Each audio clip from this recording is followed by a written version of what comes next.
हमारा नेता शिवराज, हमारा नेता शिवराज, हमारा नेता शिवराज, हमारा नेता शिवराज।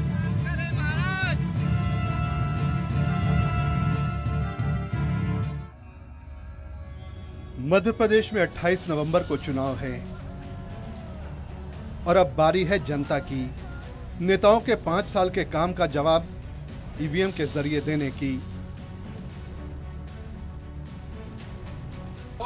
उधर चुनाव आते ही उम्मीदवारों के दिल की धड़कनें तेज हो गई हैं। मध्य प्रदेश के महासंग्राम में 230 सीटों में से 148 सीटें सामान्य, जबकि 35 सीटें एससी और 47 सीटें एससी के लिए सुरक्षित हैं।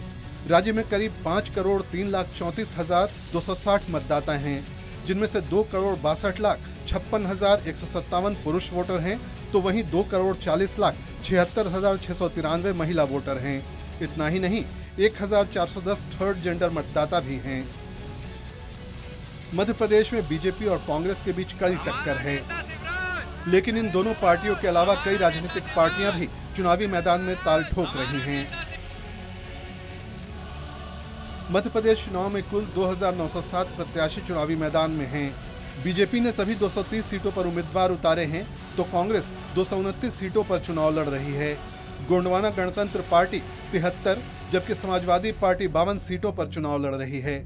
वहीं आम आदमी पार्टी 208, सपाक्स 110, शिवसेना 81 और जनता कांग्रेस 11 सीटों पर अपने प्रत्याशी उतारे हैं।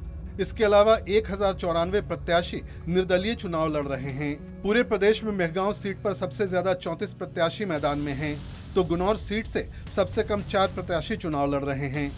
बात अगर प्रत्याशियों की उम्र की करें तो होशंगाबाद सीट से 78 साल के सरताज सिंह सबसे उम्रदराज उम्मीदवार हैं, तो गुनौर सीट से 25 साल के इरशाद मोहम्मद सबसे कम उम्र के प्रत्याशी हैं।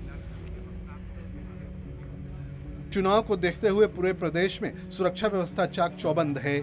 चप्पे चप्पे पर अर्धसैनिक बल के जवान तैनात कर दिए गए हैं। प्रदेश में 65,341 पोलिंग बूथों पर मतदान है। इनमें से 227 सीटों पर सुबह 8 बजे से शाम 5 बजे तक वोटिंग होगी, जबकि नक्सल प्रभावित 3 सीटों पर सुबह 7 बजे से दोपहर 3 बजे तक मतदान होगा। बात अगर संवेदनशील सीटों की करें तो भिंड जिले में सबसे ज्यादा 556 पोलिंग बूथ संवेदनशील हैं। सुरक्षा की दृष्टि से 14,000 मतदान केंद्रों पर सीसीटीवी से निगरानी की जा रही है। वहीं शांतिपूर्ण चुनाव के लिए सीआरपीएफ की 149 और बीएसएफ की 115 कंपनियों के साथ सीआईएसएफ की 108 और आईटीबीपी की 41 कंपनियों को तैनात किया गया है। चुनाव में किसी तरह की कोई गड़बड़ी न हो, इसके लिए दूसरे राज्यों से 150 सशस्त्र बलों की कंपनियों को भी बुलाया गया है। संवेदनशील इलाकों में केंद्रीय अर्धसैनिक बल के जवानों की तैनाती की गई है। इसके अलावा चुनाव आयोग ने 17 राज्यों के 380 अधिकारियों को पर्यवेक्षक बनाकर तैनात किया है। अगर 2013 विधानसभा चुनाव को देखें तो बीजेपी साल 2008 के मुकाबले ज्यादा सीटें जीती, तो वहीं कांग्रेस को नुकसान उठाना पड़ा। 2013 में बीजेपी को 44.88% वोट के साथ 165 सीटों पर जीत मिली थी, लेकिन चुनाव में शिवराज सरकार के 10 मंत्रियों को हार का सामना करना पड़ा। तो वहीं कांग्रेस को 36.38% वोट के साथ 58 सीटों पर जीत हासिल हुई। बीएसपी को 6.29% वोटों के साथ 4 सीटों पर कामयाबी मिली। लेकिन मध्य प्रदेश चुनाव में 194 सीटों पर बीएसपी प्रत्याशियों की जमानत भी जब्त हो गई थी।